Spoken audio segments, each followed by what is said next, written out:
Dear students, very good morning.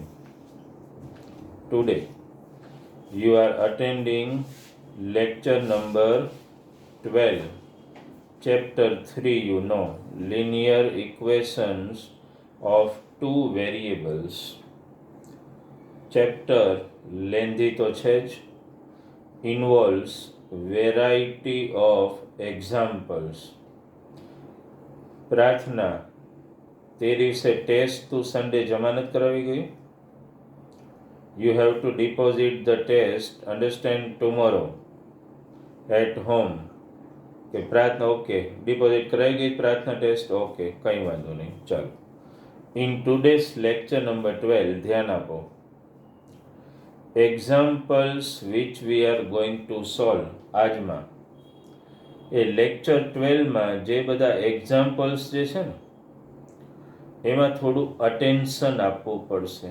કારણ અત્યાર સુધી શું હતું કે we have taken different work paper and each work paper I have designed in such a way, including example from your textbook, from other reference book, that way. But now when you receive your work paper number 8, it will include 3 varieties of examples. And we are going to cover work paper 8 in 2 phases. બે ફેઝમાં આપણે work paper 8ને cover કરશું. Understood? એક વસ્તુ ધ્યાન આપો, lecture 12માં આપણે chapter તો પણ લેક્ચર 12માં જે એક્ઝામ્પલ ઉપર આપણે કોન્સન્ટ્રેટ કરવાના છીએ ને, that is from your work paper number 8, okay? And in this particular work paper I am going to solve only 2 examples today, and you will be sent homework that way. Only 2 examples we are going to solve today, because I want that you should master those types of examples. 2 examples which we are going to solve today from your work paper 8 are, we are going to solve example number 1, and then we are going to solve example number 4. 1 and 4, 2 example we are going to solve today. બંને example બિલકુલ separate varieties છે. જો before we start example number 1, okay, from your work paper 8, એ example start કરીએ ને પહેલાં આખો sum તમે બરાબર પહેલાં સમજી લો. It is an example regarding taxi charge in a city. તમે કોઈ પણ સિટીમાં જાઓ ને તો એમાં ટેક્સીમાં બેસો એટલે ચાર્જ કઈ રીતે હોય, even in Bombay or in metros તમે ટેક્સીમાં બેસો ને એટલે અમુક ચાર્જ તો ફિક્સ જ હોય. એટલો ચાર્જ તો તમે બેસો એટલે પે કરી જ દેવાનો. That is called fix charge. અને rest of the charge, remaining charge depends on how much kilometre you travel. એટલે if you just try to understand this particular example, it becomes like કે કોઈ પણ સિટીમાં taxi ફેર કઈ રીતે થાય, તો taxi ફેરને you can divide into 2 components. First, that is fixed charge, and second, that is charge depending on distance covered by you. How much kilometer you travel એના ઉપર ડિપેન્ડ કરે. એટલે આ બે વસ્તુને ધ્યાનમાં રાખજો. એક્ઝામ્પલ તમારી સામે જ, એક્ઝામ્પલ નંબર 1 રીડ કરો. એમાં પેલું સ્ટેટમેન્ટનું બહુ એવું ઇમ્પોર્ટન્સ નથી. That is regarding the taxi fare in a city is charge as this. કોઈ પણ સિટીમાં ટેક્સીનું payment how they are charging locally. તો સમજો એમાં એવું લખ્યું છે, જો એક્ઝામ્પલમાં અમુક ફિક્સ ચાર્જ છે and some charge depends on how many kilometre you travel. જો રીડ કરો ફર્સ્ટ વન, એમાં એવું લખેલું કે ચાર્જ ફોર કવરિંગ 10 કિલોમીટર, જો તમે વર્ક પેપર ઇઝ 105 રૂપીસ. એટલે if you travel 10 kilometer, you will pay 105 rupees as taxi charge. And if you travel, read that sum, charge for 15 kilometer traveling is 155 rupees. Read that sum again. The charge for traveling 10 kilometer is 105 rupees. And for traveling 15 kilometer is 155 rupees. Then find fixed charge and charge per kilometer. That means what? That taxi fare is designed in two way. One is fixed charge, જેને માની લો કે આપણે x લઈ રહીએ, અને one is charge which is varying, which is actually depending on how many kilometer you travel. તો અહીંયા શું કીધું કે તમારે ટેક્સીનું કેટલું પેમેન્ટ કરવું પડે છે? ઇફ યુ ટ્રાવેલ 10 કિલોમીટર તો કેટલું પેમેન્ટ છે? 105 rupees. If you travel 15 kilometre, what is the payment? 155 rupees. આપણે શું ફાઇન્ડ કરવાનું છે? We have to find fix charge અને ચાર્જ પર કિલોમીટર. જો એમાં લખ્યું છે find the fix charge and the charge પર કિલોમીટર. તો જો એ પહેલો સમ ફરીથી એકવાર રીડ કરી લો તમે, કઈ રીતે કરશો. એમાં જો બહુ ઇઝી છે. સૌથી પહેલા જે ફાઇન્ડ કરવાનું છે એ લઈ લો. લેટ ફિક્સ્ડ ચાર્જ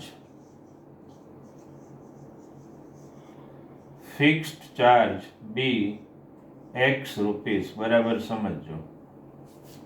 ફિક્સ ચાર્જને આપણે x રૂપીસ લઈ લીધો એન્ડ ચાર્જ પર કિલોમીટર, ઓકે, બી y રૂપીસ. આ પહેલા સપોઝ કરી લેવાનું. શું? ફિક્સ ચાર્જને x લઈ લેવાનું, x રૂપીસ. એ માની લો કે ફિક્સ ચાર્જ છે, અને ચાર્જ પર કિલોમીટર એને શું લઈ લેવાનું? y rupees. આ એક ધ્યાન આપો.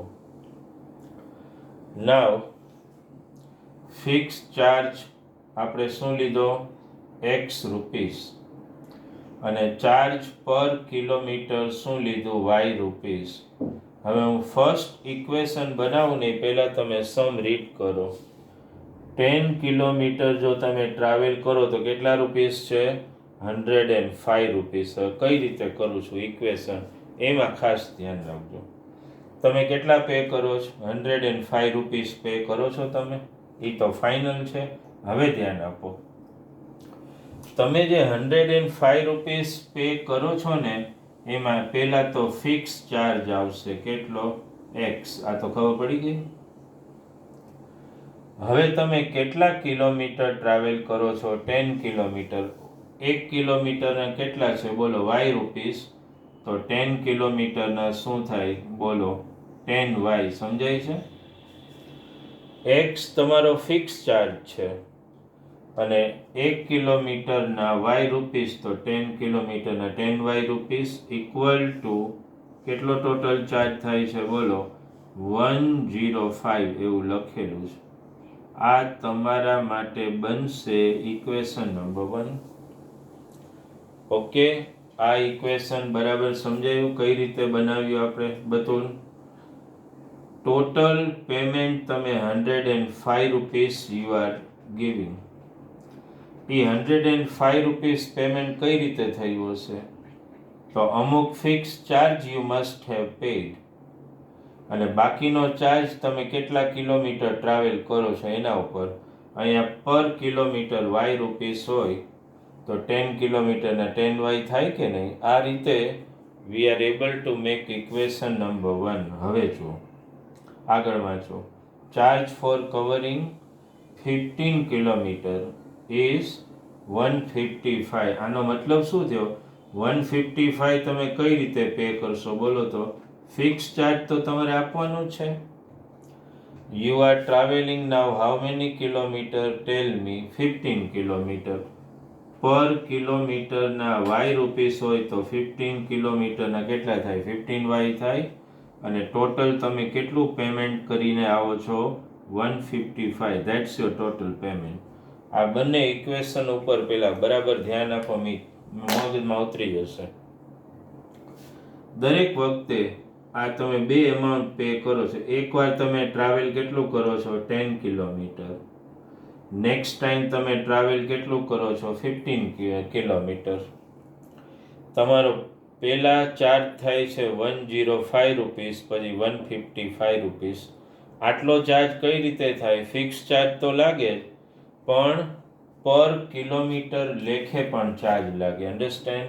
આ બંને ઇક્વેશન બનાવતા આવડી ગયું? જો 105 ચાર્જ કઈ રીતે થાય? ફિક્સ ચાર્જ પ્લસ 10 કિલોમીટરનો. 155 ફિક્સ ચાર્જ પ્લસ 15 કિલોમીટર. એલિમિનેશનમાં તો શું છે? Just make a sign change. બીજું તો શું? સાઇન ચેન્જ કરી નાખો. ઓકે, આવડી ગયું.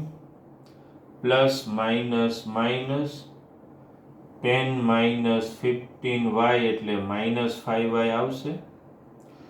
105 માઇનસ 155 એટલે શું આવશે? -50 આવી જશે. ઓકે, બોલો.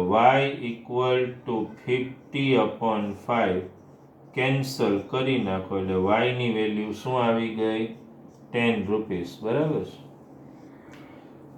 સમજાઈ ગયું? આ y10 મળી ગયું. હવે તો ગમે એકમાં સબસ્ટિટ્યુટ કરી દો તમે. અહીંયા કન્ટિન્યુ કરીએ આપણે. શું લખશો બોલો? Substituting y equals to 10 in equation 1. Okay, આ 1 ફરીથી લખો. x plus 10y equals to 105.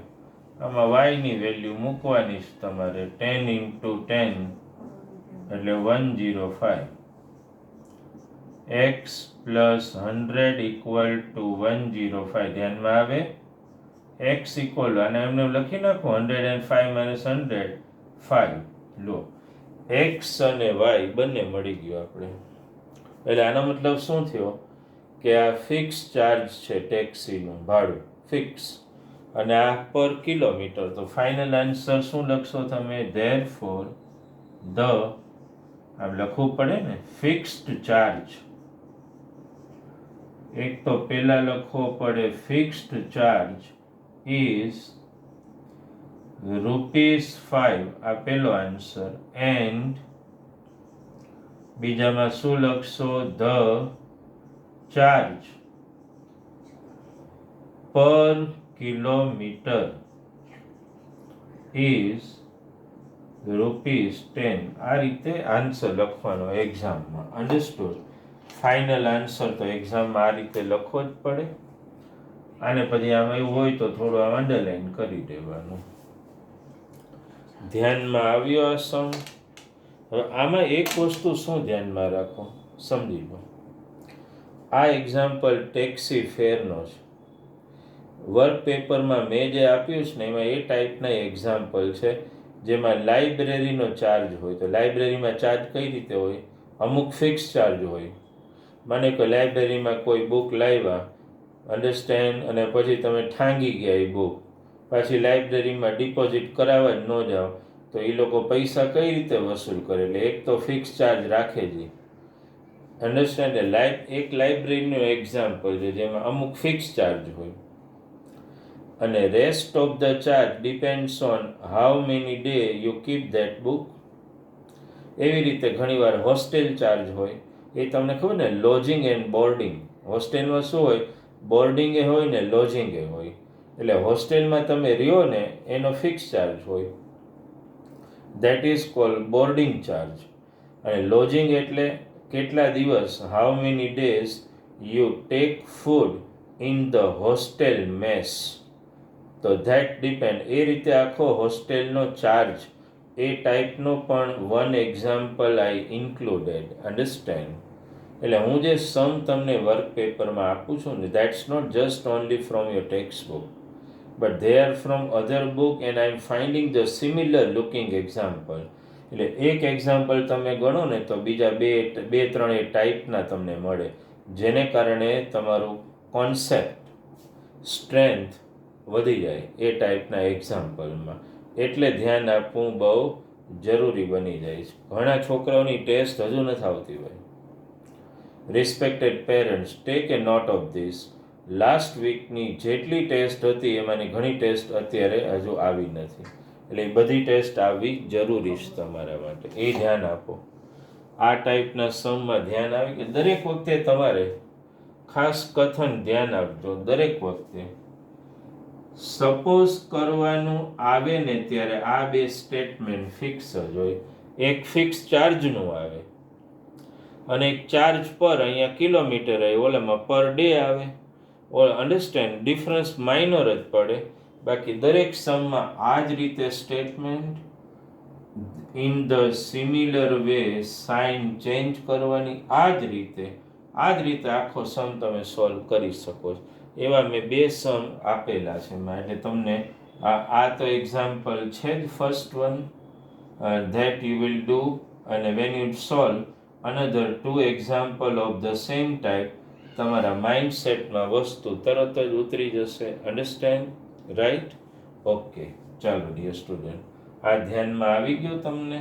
Okay, હવે બીજો સમ લઈ, અલગ ટાઈપનો. Okay, this example clear in your mind. We'll take now one another example. બરાબર, ધ્યાન આપજો સમમાં.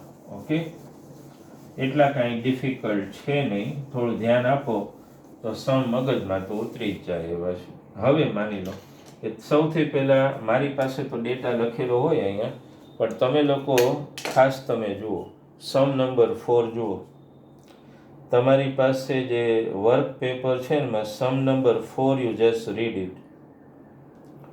એમાં જો રીતુ કેટલું ટ્રાવેલ કરે છે. રીતુ ઇઝ ટ્રાવેલિંગ. મૈત્રી, ધ્યાન આપો એ ટાઈપના સમમાં. Prarthana, understand, concentrate on that. Vidita, જુઓ શું આપ્યું છે. Ritu travels how many kilometre? 300 kilometre from home to school whatever. એ તો તમે જોઈ લેજો. બરાબર, આપણે તો બેઝિક. રીતુ ડેઈલી કેટલું ટ્રાવેલ કરે છે એમાં લખ્યું છે 300 કિલોમીટર. પાર્ટલી બાય શું લખ્યું છે? Train. And partly by bus. એ તો ધ્યાનમાં આવી ગયું ને? Means Ritu is totally travelling 300 kilometre. એ 300 કિલોમીટરમાં અમુક ડિસ્ટન્સ એ ટ્રાવેલ કરે છે શેનાથી? તો some distance by bus and some by train. Understand? હવે જુઓ, સી ટેક્સ 4 hours એવું લખેલું. જો સમ તમારી પાસે તો હોય. અન્ડરસ્ટેન્ડ? અને એટલે મેં મેસેજ મોકલેલો હોય.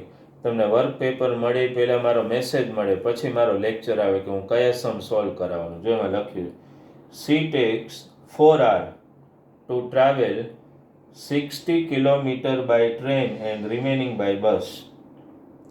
પછી આગળ વાંચો. If she travels 100 kilometre by bus and remaining by train, then she takes 10 minutes more. એટલે 4 કલાકના બદલે એમાં વધારે 10 મિનિટ લાગે છે. Then find the speed of the train and the bus. આખો સમ પહેલાં બરાબર મગજમાં ઉતારી લો. રીતુ જે છે ને, પહેલાં આપણે ખાલી બેઝિક સમજીએ. હવે અને આ સમ ગણો ને પહેલાં એક વસ્તુ મારે એ કહેવાની, તમને લોકોને આ ફોર્મ્યુલા ખબર હોવી જોઈએ. આ સમ 2 ગણો પેલા કોને આ ફોર્મ્યુલા માઇન્ડમાં છે ટાઈમ ઇક્વલ ટુ આ ફોર્મ્યુલા તમને આવડવી બહુ જરૂરી છે time equal to distance upon speed આનો યુઝ આ સમમાં કરવાનો છે આ ફોર્મ્યુલા તમારામાં જો પેલી સ્પીડવાળી ફોર્મ્યુલા આવી ગઈ ને આપણે યાદ છે ને સ્પીડ અહીંયા ટ્રાન્સફર કરો તો સ્પીડની ફોર્મ્યુલા બોલો તો speed equal to distance upon time એના ઉપરથી જ મેળવીશ હવે જુઓ હવે આ સમનું બેઝિક આપણે પહેલાં સમજીએ જો આવું કંઈ કીધું છે ને રીતુને કેટલું ડિસ્ટન્સ ટ્રાવેલ કરવાનું છે બોલો 300 કિલોમીટર એમાં અમુક એ બસથી ટ્રાવેલ કરે છે બાકીનું શેનાથી ટ્રેનથી માની લો કે અમુક ડિસ્ટન્સ ટ્રેનથી અને બાકીનું બસથી હવે મેં એવું કીધું જો માની લો પહેલા કેસમાં 60 કિલોમીટર ટ્રેનથી તો બાકીનું બસથી તો 300માંથી 60 માઇનસ એટલે કેટલું થયું 240 થાય ને પછી નેક્સ્ટમાં એવું કીધું છે 100 બાય ટ્રેન તો બાકી કેટલું વધ્યું 200 બાય બસ એ તો ધ્યાનમાં આવે ને આમાં એને આ 60 kilometre by bus by train understand remaining by bus એમાં એને 4 અવર લાગે છે અન્ડરસ્ટુડ અને 100 બાય ટ્રેન અને 200 બાય બસ એમાં એને કેટલો ટાઈમ લાગે છે તો ધેટ ઇઝ ગિવન 10 મિનિટ્સ મોર બરાબર સમ મગજમાં ઉતારવો પડશે જો હું સમ કઈ રીતે સ્ટાર્ટ કરું આ ફોર્મ્યુલા તમે નોટ ડાઉન સાઈડમાં કરી લો બુકમાં time equal to distance upon speed હું તમારા માટે રાખવું પડશે અન્ડરસ્ટેન્ડ ચાલો સૌથી પહેલા સમ સ્ટાર્ટ કરીએ ને કઈ રીતે ખબર લેટ બરાબર સમજો લેટ લખતા જાઓ તો મારી યારે the speed of let the speed of train be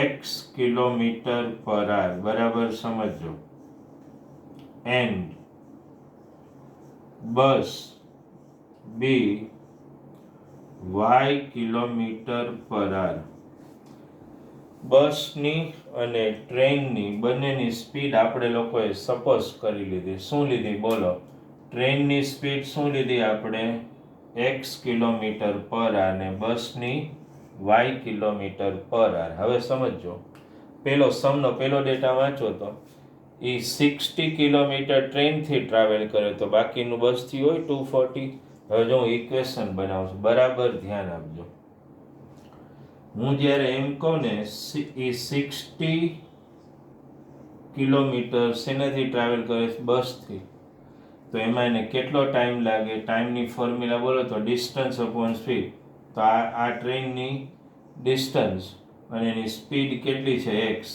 ધ્યાનમાં આવી ગયું પ્લસ બોલો હાલો 60 બાય ટ્રેન ટ્રાવેલ કરે તો ટોટલ તો એ 300 જ ટ્રાવેલ કરે છે તો 60 બાય બસ તો રિમેનિંગ બોલો તો 240 બાય ટ્રેન થાય કે નહીં ઓલા 240 બાય બસ અપોન વાય જો બરાબર સમજો ડિસ્ટન્સ અપોન સ્પીડ એટલે ટાઈમ આટલો ટાઈમ ટ્રેનમાં લાગે છે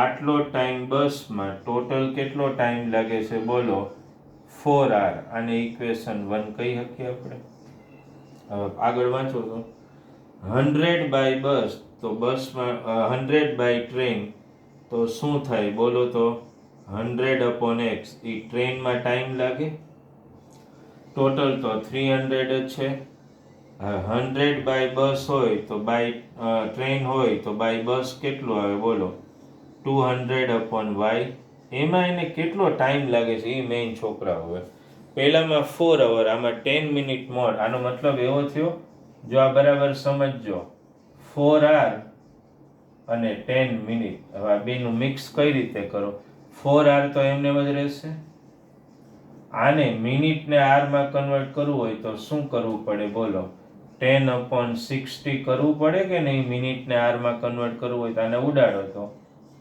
એટલે શું આવે બોલો 4 hour પ્લસ 1 અપોન 6 hour આવું આવે અને ક્રોસ મલ્ટીપ્લાય જો એટલે ક્રોસ શું આને એલસીએમ લો તો 6 4 જા 24 પ્લસ 1 એટલે કેટલું થાય બોલો 25 અપોન 6 r થાય કે નહીં ધ્યાનમાં આવ્યું તો અહીંયા લખી નાખો 25/6 આ લખવાની કાંઈ જરૂર નથી.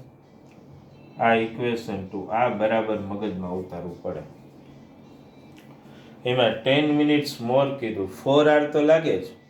10 મિનિટ મોર એટલે મિનિટને આપણે આરમાં કન્વર્ટ કરવા અપોન 60 કર્યું, ડિવાઈડ કર્યું અને પછી તો 4 + 1 6 4 જા 24 + 1 25/6. ચાલો છોકરા, આવી ગયું ઇક્વેશન.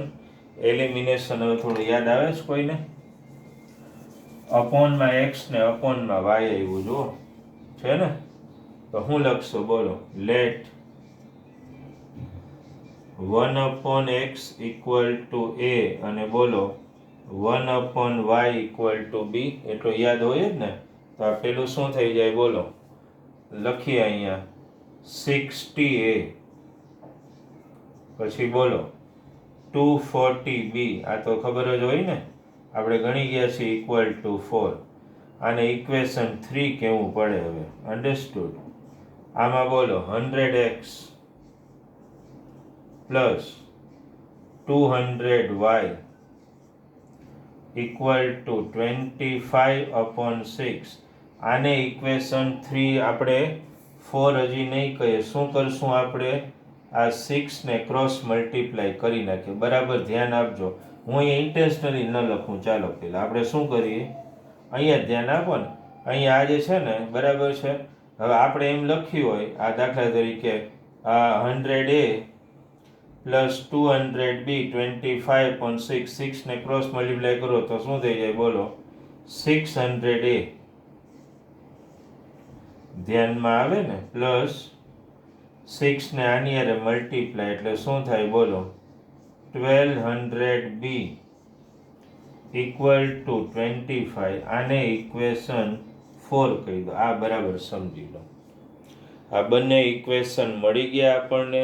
જુઓ 60a + 240b = 4, 600a + 1200b = 25. હવે આ કઈ રીતે આવી ધ્યાનમાં આવે ને કે ખાલી ફરીથી એકવાર બતાડું. જો આપણે અહીંયા ધ્યાન આપજો. આ ખાલી આ સમજો આપણે 100a આ 1/x ને તો a લીધું, આ 200b તમને ફરીથી સમજાવું = 25/6. આને મેં ક્રોસ મલ્ટીપ્લાય કર્યું એટલે 6 × 100 600 થઈ જાય અને 6 × 2 = 1200b. હવે આમાં જો ગમે a ને ટાર્ગેટ કરો તો અહીંયા 60 છે ને અહીંયા 600 છે, તો બેનો એલસીએમ કાઢો. અન્ડરસ્ટેન્ડ? તો 600 જ આવે તો અહીંયા શું મલ્ટીપ્લાય કરશો? 10. બરાબર ને? અને અહીંયા 1 એટલે અહીંયા મલ્ટીપ્લાય કરશું 10 અને અહીંયા મલ્ટીપ્લાય કરશું 1. હું લખતો નથી સ્ટેટમેન્ટ, તમે લખી શકો. શું? Multiply equation 3/10 and equation 1/1. ચાલો અને 10 થી મલ્ટીપ્લાય આપણે ઇરેઝ ટેમ્પરરીલી કરી નાખીએ. ચાલો અને 10 થી મલ્ટીપ્લાય કરતા જાઓ. શું આવે બોલો? 600a. અહીંયા પણ 10 થી મલ્ટીપ્લાય પ્લસ 2400b = અહીંયા 10 થી મલ્ટીપ્લાય એટલે 10 4 જા 40 થયું. અહીંયા તો 1 થી એટલે એમને એમ જ લખી નાખવાનું છે તમારે. You just have to write as it is plus 1200b = 25. ચાલો છોકરાઓ સાઇન ચેન્જ કરી નાખો. આ તો ઉડી જ ગયું. 24 - 1200 એટલે 1200b આવે અને 40 - 25 એટલે 15 આવશે. 25 માઇનસ કરો એટલે 15. ચાલો આને નીચે લઈ જાઓ તો એટલે 15/1200. 15 નું ટેબલ 15 8 જા એટલે b = શું આવ્યું બોલો? 1/80 આવી ગયું. b ની વેલ્યુ કોઈ એકમાં સબસ્ટિટ્યુટ કરી દઈએ આપણે. અન્ડરસ્ટેન્ડ? ગમે એક આપણે ટાર્ગેટ કરી લે. માને કે 1. ઓલું સ્ટેટમેન્ટ હું નથી લખતો સબસ્ટિટ્યુટ વાળું, એ તો તમને ખબર જ છે. તો હું આ 1 ખાલી લખું છું. ફરીથી તમારે લખવાનું સબસ્ટિટ્યુટિંગ વાળું. હું ખાલી આ લખું છું 60a + 240b ઇક્વલ્સ ટુ 4. ચાલો આમાં બીની વેલ્યુ આપણે મૂકશું 240 ઇન્ટુ 1/80 ઇક્વલ ટુ 4. જો છોકરાઓ આ 0 કેન્સલ, 8 3 જા એટલે 60a પ્લસ 3 ઇક્વલ ટુ 4 આવું આવે. 3 ને આમ ટ્રાન્સફર કરો કથન તો શું થઈ જાય? 4 માઇનસ 3 એટલે 1 એટલે 60a ઇક્વલ ટુ 1. તો a ઇક્વલ ટુ શું આવ્યું? 1/60. પહેલાં આટલું ધ્યાનમાં આવી ગયું? આખું પહેલાં આટલું બરાબર જોઈ લો, ભાઈ થોડું આપણે ઇરેસ કરવું પડશે અહીંથી. બી અને એ મળી ગયું. આટલો સમ પહેલાં ધ્યાનમાં આવ્યો. કઈ ફોર્મ્યુલાને ટાર્ગેટ કરવાની? ટાઈમવાળી. ટ્રેનની સ્પીડ અને બસની સ્પીડ. હવે આ કોનો ટાઈમ છે? ટ્રેનનો. આ રિમેનિંગ બસનો 4r. આ ટ્રેન ડિસ્ટન્સ અપોન સ્પીડ, આ બસનો, અને 4 મિનિટ મોર એટલે મેં કરીને બતાડ્યું તમને. પછી તો 1/x ને એ ને 1/y ને બી ને એકોર્ડિંગલી સોલ્વ કર્યું આપણે. એ ને બી મળી ગયું. હવે છોકરાઓ ખબર જ છે તમને, આમ તો એ ને બી મળે ને પછી તમે શું કરો છો બોલો? આફ્ટર યુ ફાઇન્ડ એ અને બી, આપણું ટાર્ગેટ એ ને બી થોડું છે. આપણું ટાર્ગેટ તો શું ફાઇન્ડ કરવાનું છે? એક્સ અને વાય. તો આપણે શું લખતા હોય છે બોલો? તો શું લખો તમે? બટ, યાદ છે ને? But 1/x equal to a, 1/x equal to 1/60. Okay, તો બોલો તો ઇનવર્સ કરો એટલે x ઇક્વલ ટુ શું થયું? 60 થયું. એ જ રીતે બોલો તો 1/y ઇક્વલ ટુ b, તો શું થાય? 1/y equal to 1/80, y equal to 80. તો બંને મળી ગયા. શું લખશો બોલો? ધેરફોર સ્ટેટમેન્ટ આવું આવશે ને, the speed of train is 60 km/h and that of bus is 80 km/h. Okay, સમજાઈ ગયો આખો સમ? સ્પીડ આ ટાઈપના સમ છે ને એમાં પેલી જ ફોર્મ્યુલાને ટાર્ગેટ કરવાની. કઈ? ડિસ્ટન્સ વાળી અને ટાઈમ વાળી. ટાઈમની શું ફોર્મ્યુલા છે? ડિસ્ટન્સ અપોન સ્પીડ, એને ટાર્ગેટ કરવાનું. સમ થોડો કોમ્પ્લિકેટેડ છે પણ વારંવાર રિવાઇઝ કરશો ને, અન્ડરસ્ટેન્ડ, એકાદ વાર લખી લેવો પહેલાં. ડ્યુરિંગ માય લેક્ચર તો મેં સમ ડિક્ટેટ કર્યો એટલે યુ આર નોટેડ ડાઉન, તમે લખ્યો જ હોય. એ જે લખેલો સમ છે ને એને બરાબર વેરીફાઈ વારંવાર કરવાનો. એટલે હોમવર્કમાં હું જે નોટ મોકલું ને કે તમારે વર્ક પેપર 8માંથી કયા સમ હોમવર્કમાં કરવાના છે એ તમને ધ્યાનમાં આવશે. અત્યારે આપણે 2 ટાઈપ ઓફ એક્ઝામ્પલ, એક સ્પીડવાળા કર્યા આપણે અને પહેલાં ઓલા ફિક્સ ચાર્જ અને વેરિંગ ચાર્જવાળા સમ ગણીએ ને. અન્ડરસ્ટેન્ડ? તો જે એક્ઝામ્પલ હું સમજાવું ને એના ઉપર બરાબર અટેન્શન આપજો એટલે વસ્તુઓ મગજમાં ઉતરતી જશે. અન્ડરસ્ટુડ? રેગ્યુલર બેઝ ઉપર. સ્કૂલ તો છે નહીં અત્યારે. અન્ડરસ્ટેન્ડ? એટલું કાંઈ સ્કૂલ હોમવર્ક એવું કાંઈ બહુ હોય નહીં. તો મેક્સિમમ અટેન્શન તમે ટ્યુશનના જે લેક્ચર્સ એમાં જે હું અલગ અલગ ટાઈપના સમ આપું ને, તમે ખાલી થિંકિંગ કરો. ચેપ્ટર 3માં વર્ક પેપર 8, હવે આવશે વર્ક પેપર 9, એટલે અને કદાચ મે બી વર્ક પેપર 10, એટલે 10 work paper on an average તમે ગણો ને તો 7-8 સમ તો લગભગ આવે છે. તો 80 જેટલા એક્ઝામ્પલ્સ તમારી પાસે કલેક્ટ થઈ જશે. અન્ડરસ્ટેન્ડ? એક ટેસ્ટ આપણી ગયા વીકની સ્કીપ થઈ છે. એ ટેસ્ટ હવે આપણે નેક્સ્ટ રૂટીનમાં ઇન્ક્લુડ કરવું. મેં એવો મેસેજ મૂક્યો હતો કે test will be taken on Monday but we could not. તો એ ટેસ્ટ જે આપણી પેન્ડિંગ જે છે ને એ જ વાળા એક્ઝામ્પલની કે આઈ થિંક કે ઇન એ 2 ડિજિટ કોઈ આઈ વિલ વેરીફાઈડ. એ ટેસ્ટ તમને ફરીથી રેકોર્ડ આપણો જે પ્રોગ્રામ હશે ને એમાં આપણે લઈ લઈશું. અન્ડરસ્ટુડ? ઓકે ડિયર સ્ટુડન્ટ, વસ્તુઓ મગજમાં ઉતારજો અને try to understand the thing properly. Understood? અને ખાસ એક ધ્યાનમાં એ રાખો કે ટેસ્ટ આપો ને ત્યારે એના પર ટેસ્ટ નંબર, વિદિતાને લોકો બધા they are mentioning the test number. ઘણા ટેસ્ટ નંબર મેન્શન નથી કરતો, તો that way be conscious. Okay, thank you very much from Bharat sir.